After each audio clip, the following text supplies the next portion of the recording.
మీ ఎలాంటి వ్యాపార ప్రకటనలకైనా వెంటనే మా ఛానల్ సంప్రదించండి. కూజంతం రామరామేతి మధురం మధురాక్షరం ఆరుహ్య కవితాశాఖం వందే వాల్మీకి కోకిలం. వాల్మీకిని కోకిలతో పోలుస్తున్నారు, కవి కోకిలతో పోలుస్తున్నారు. ఆయన ఆదికవి, మనకందరికీ తెలుసు ఆదికవి అన్నారు. రామాయణం కావ్యం, భారతం ఇతిహాసం, భాగవతం పురాణం. ఈ ఆది కావ్యం రచించినటువంటి ఆదికవి వాల్మీకి. ఆయన గురించి అసలు చెప్పుకుంటూ మొదలు పెట్టుకుందాం. వాల్మీకి ఎలా అయ్యాడు? అంతకు ముందర అసలు ఒక దొంగవాడు ఈ రకంగా మారాడన్నారు కదా, అది రామనామ మహత్యం. వాల్మీకి రోడ్డు మీద అంటే అరణ్య మార్గంలో వెళ్ళేటటువంటి వాళ్ళందరినీ దోచుకుని ఆ సంపాదనతో అతను ఇంటిల్లిపాదిని పోషించేవాడు. తల్లిదండ్రుల్ని, భార్యని, పిల్లల్ని అందరినీ పోషించేవాడు, తనని పోషించుకునేవాడు.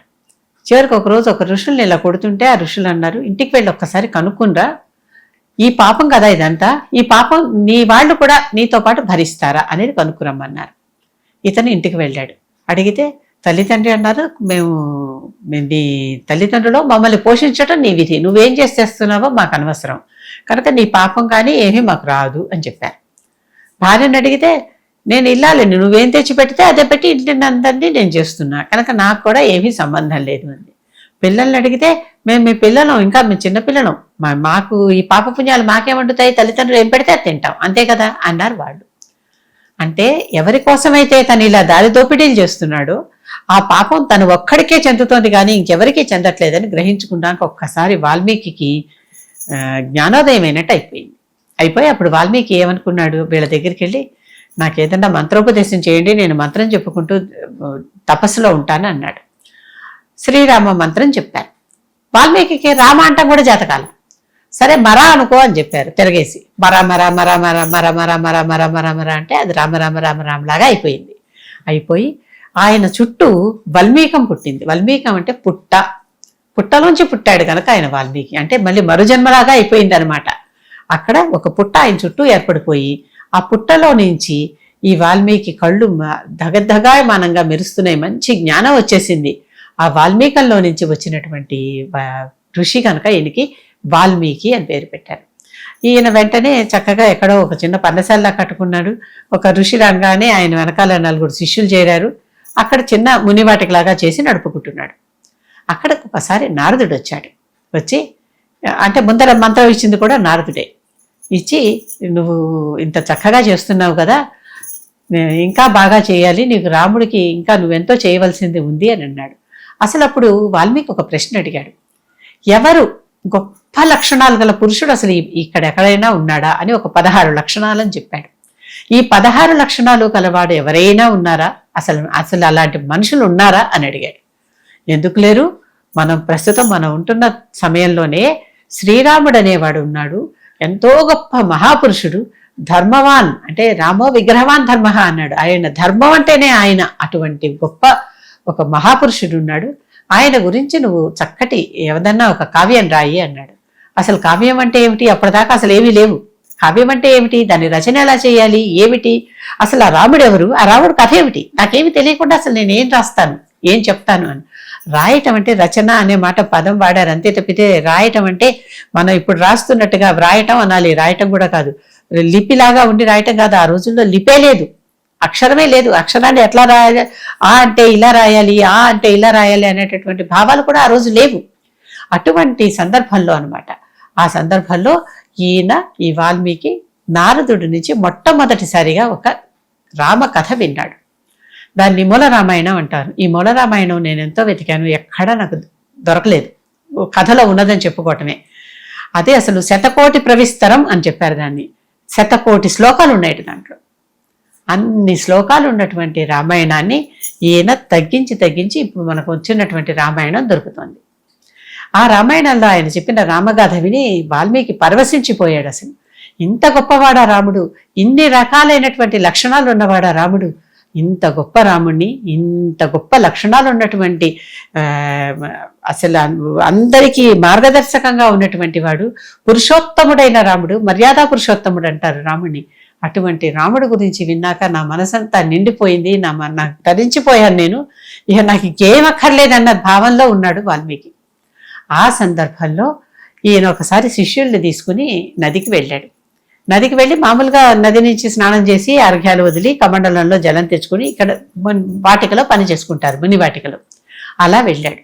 వెళ్ళినప్పుడు ఉన్నట్లుండి అక్కడ ఒక కొమ్మ మీద 2 క్రౌంచ పక్షులు సంగమంలో ఉన్నాయి.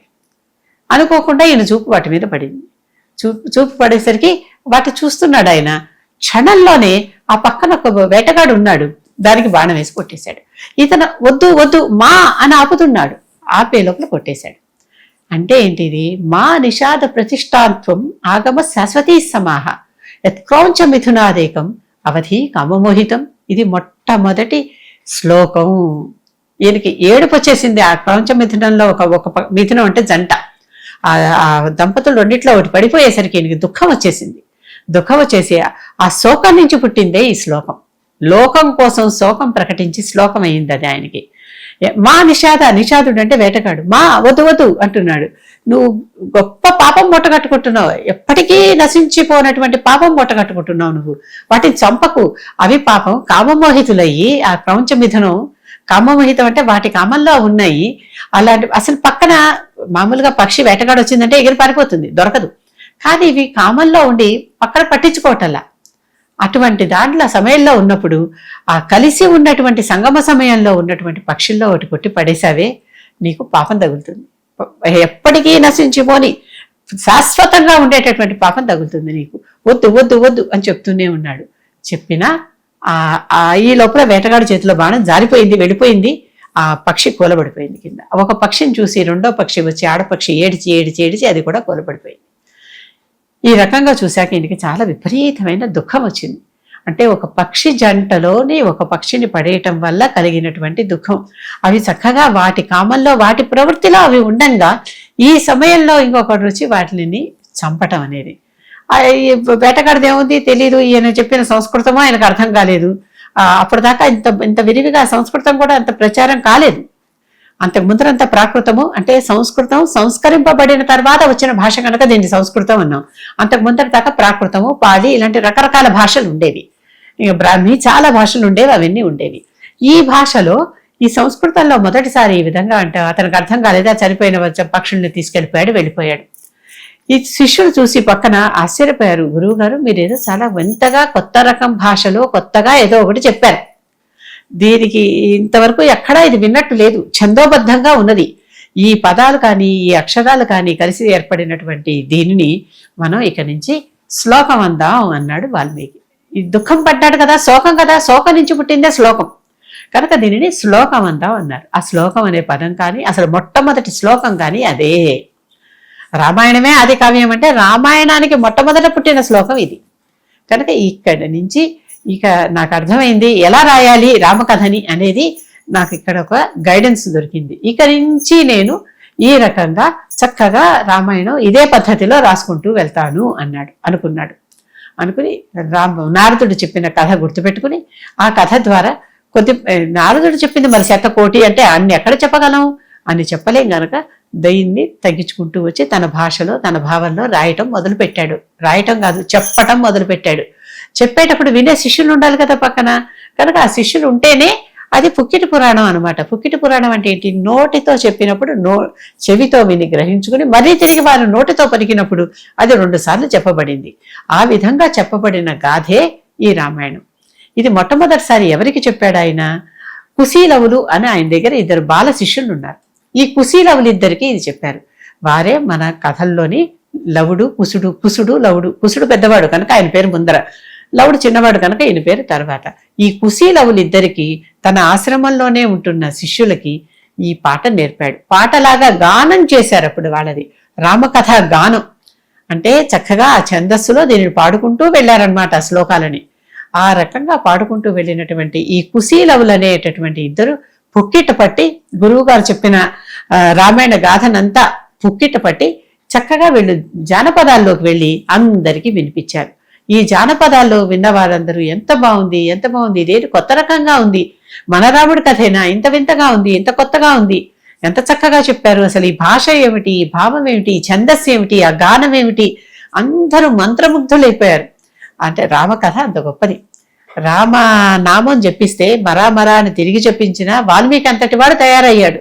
కనుక ఈ రోజు కూడా రామనామం తారకం.